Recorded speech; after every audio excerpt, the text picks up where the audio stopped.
Oh my goodness. Oh my goodness. We're looking at a live picture from Washington, and there is smoke pouring out of the Pentagon. It would appear that there has been another major explosion, this one in the nation's capital. You are looking at a scene of apparent blast aftermath. There is smoke in the air over the Pentagon. We don't know whether this is the result of a bomb or whether it is yet another aircraft that has targeted a symbol of the United States power, but there is smoke pouring out of the Pentagon.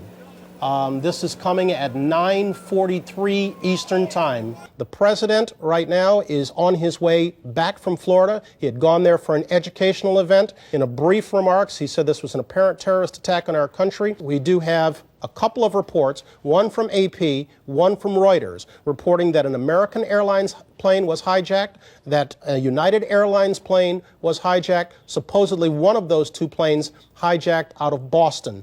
At this point, the Pentagon, the White House, the Capitol, and the Treasury have been evacuated in Washington. In New York, all airports, tunnels, and bridges have been closed, and in Chicago, the Sears Tower has been evacuated.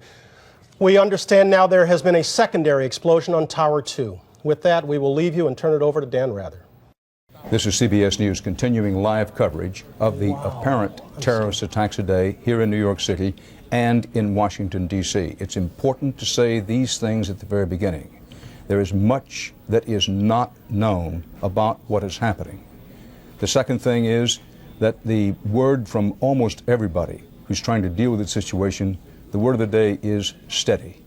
Steady.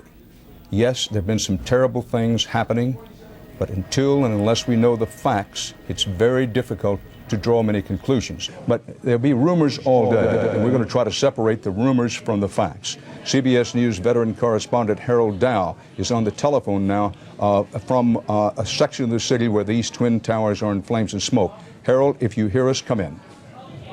I arrived on the scene about an hour and a half ago, and believe it or not, there was another major explosion. The building itself, literally the top of it, came down, sending smoke and debris everywhere.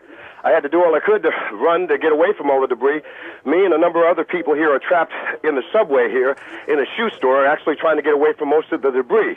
It's just an incredible sight. They had a lot of emergency workers around the building, and of course everybody's hoping that these people were able to get out of there without being injured.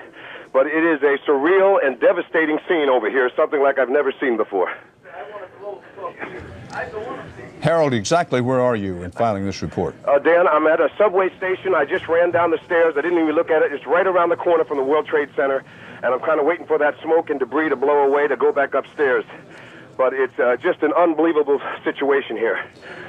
Well, Harold, if I may, take a deep breath, take a series of deep breaths, and then let me ask you, have you seen any indication that would tend to confirm these reports, which have been growing in intensity, that a section of the World Trade Center has collapsed onto the street below? Do you see any confirmation of that in any direction? That is true, Dan. That's what we were all running from. We heard the building coming down, and that's what we were running from.